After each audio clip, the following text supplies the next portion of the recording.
की कितीही मोठा माणूस सत्तेत येऊ द्या, जनतेनं आपलं स्वातंत्र्य त्याच्या पायाशी अर्पण करता कामा नये. म्हणजे डॉक्टर बाबासाहेब आंबेडकर म्हणतात की किती मोठा माणूस असेल तर तुमचं स्वातंत्र्य त्याच्या पायाशी घालू नका. म्हणजे तुम्ही जे स्वातंत्र्य आहे, तुमच्या विचाराचं स्वातंत्र्य आहे, तुमच्या जगण्याचं स्वातंत्र्य आहे, ते त्याच्या पायाशी घालवू नका. तो उद्ध्वस्त करेल.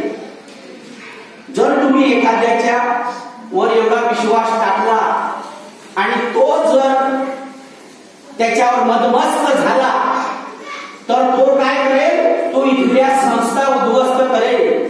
तो इथल्या ज्या काही मूलभूत गरजा आहे त्या सुद्धा तुमच्या हिरावून घेईल.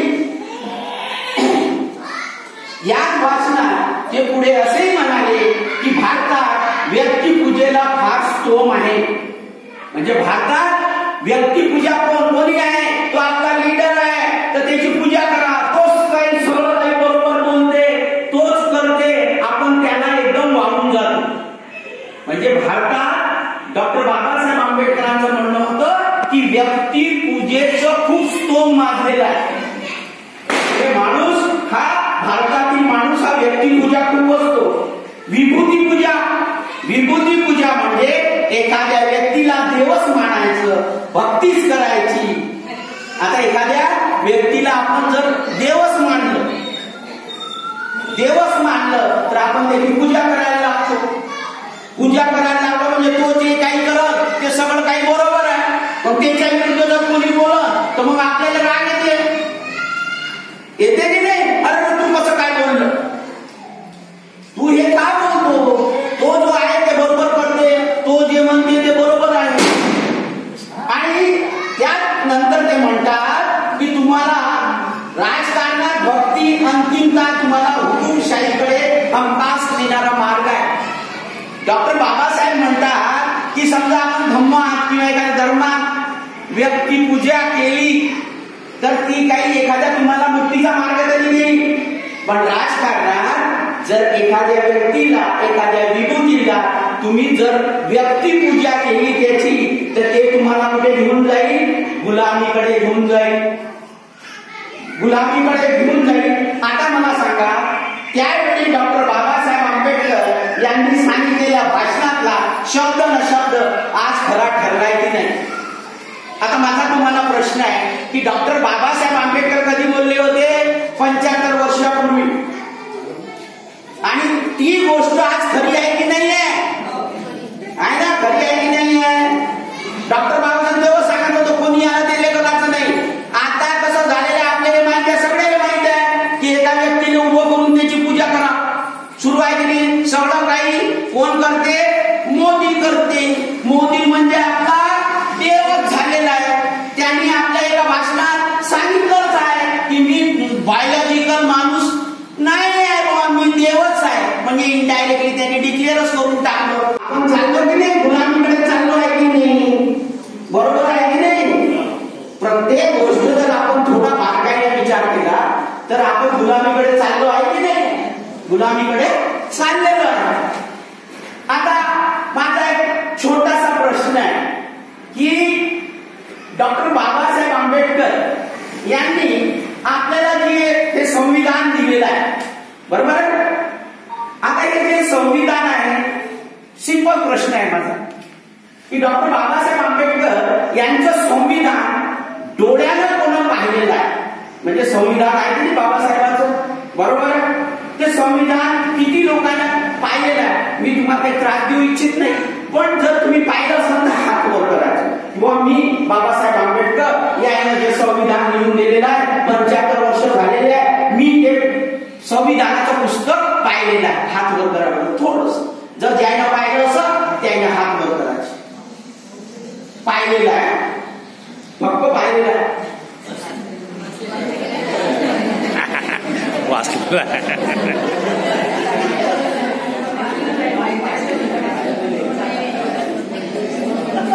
पाहिलं म्हणतो मी, वाचलो नाही. बाबासाहेबांना आपल्याला आरक्षण दिलं की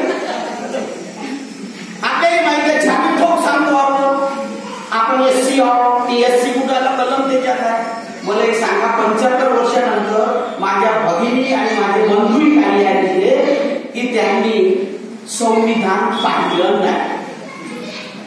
शोकांतिका नाही आहे. आपल्याच बापानं लिहिलं होतं, माझ्या बापानं लिहिलं संविधान, मी न पाहिलं नाही. बरोबर आहे. मग आपण पाहिलं नाही ना, मग ते धराचा काही प्रश्न येतच नाही. धरायचा प्रश्न येते का? आता ते संविधान म्हणजे असं पुस्तक आहे, डेंजर पुस्तक आहे, ते पाहिलं ना तर माणूस बेहोशच होते. असं काही आहे. जसा बुद्धानी धर्म आपल्या घरात आहे तसा प्रत्येक बौद्धाच्या घरात संविधानाची प्रत असायला पाहिजे, असं मला मनापासून वाटतं. आपली काही इच्छा आहे ती वेगळी गोष्ट आहे. मला माहित आहे ते अवघड आहे, आपल्याला ते अवघड आहे मान्य आहे, पण आपण जर त्याला घेतलंच नाही, त्याला हातात पाहिलंच नाही तर आपल्याला कसं माहित होईल?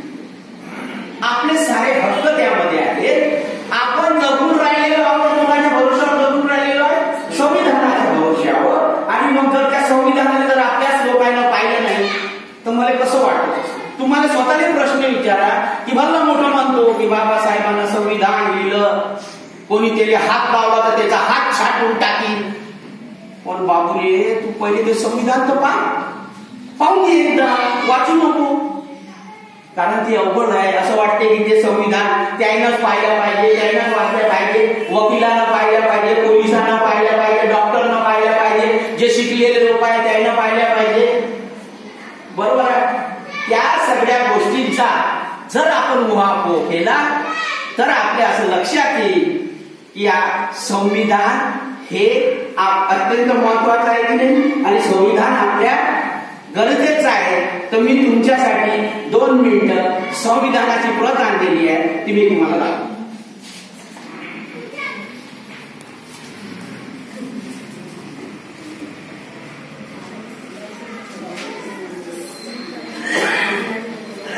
हे आहे डॉक्टर बाबासाहेब आंबेडकर यांचं लिहिलेलं संविधान, जे आपल्यासाठी अत्यंत महत्वाचं आहे की नाही? कशामुळे आहे? आपण कशामुळे आहोत? याच्यामुळे आहोत.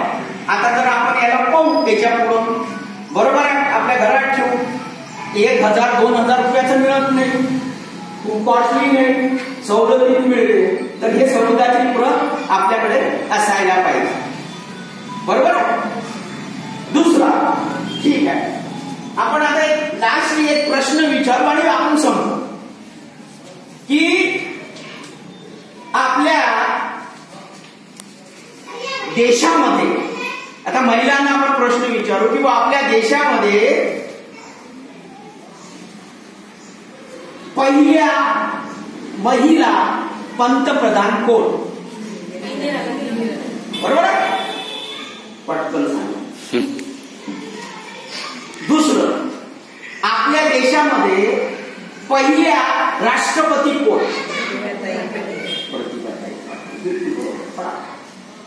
आपल्या देशामध्ये दुसऱ्या राष्ट्रपती कोण? द्रौपदी. सगळ्यांना माहिती. आता आपण आपली जी कंपॅरिझन आहे, आपण जगात सगळ्यात मोठा देश कोणता म्हणतो? अमेरिका.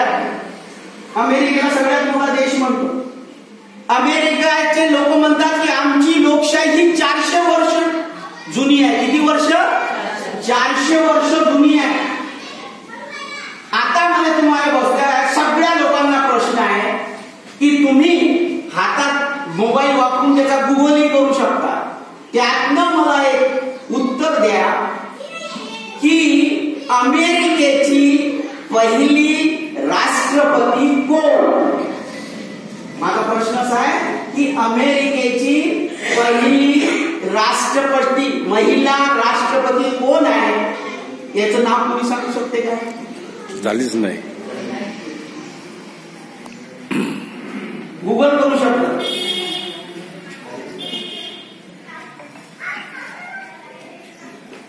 वाटत माहित आहे का तुम्हाला? माहित आहे का मावशी? माहित आहे काय? आणि सोडा ते जाऊ द्या.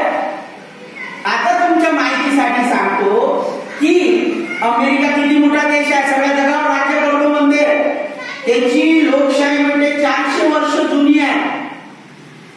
पण आजपर्यंत आजच्या घडीला अमेरिकामध्ये एकाही महिलेला तिथे राष्ट्रपती होण्याचा सन्मान मिळालेला नाही.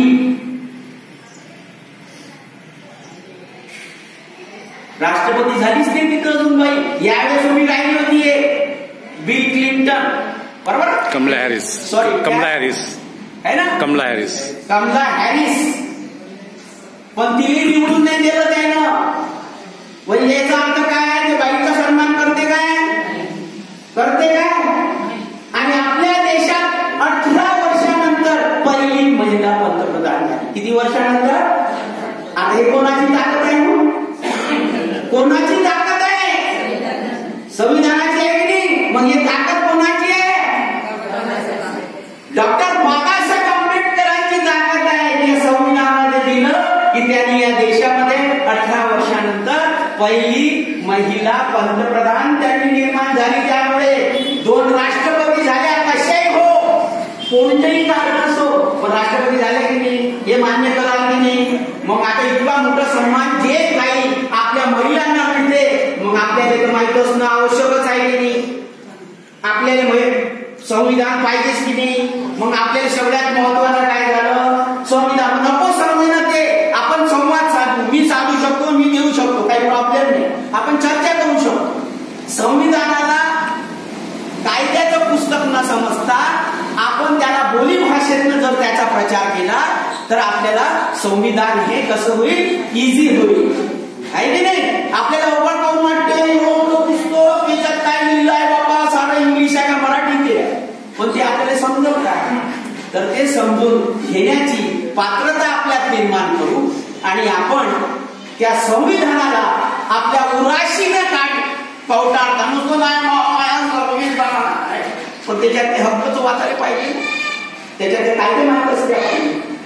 तर एवढं बोलून मी लढने के लिए पढ़ना पड़ता है, लड़ने के लिए पढ़ना पड़ता है, पढ़ने के लिए लड़ना पड़ता है, लड़ने के लिए पढ़ना पड़ता है, पढ़ने के लिए लड़ना पड़ता है.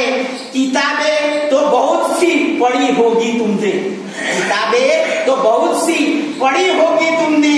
हक और अधिकार, हक और अधिकार जानने के लिए, हक और अधिकार जानने के लिए संविधान पढ़ना होगा, संविधान पढ़ना होगा, संविधान पढ़ना होगा. बोला डॉक्टर बाबा साहेब आंबेडकर की जय, डॉक्टर बाबा साहेब आंबेडकर की जय, डॉक्टर बाबा साहेब आंबेडकर की जय. एकच साहेब, एकच साहेब, एकच साहेब. धन्यवाद, थँक्यू, थँक्यू.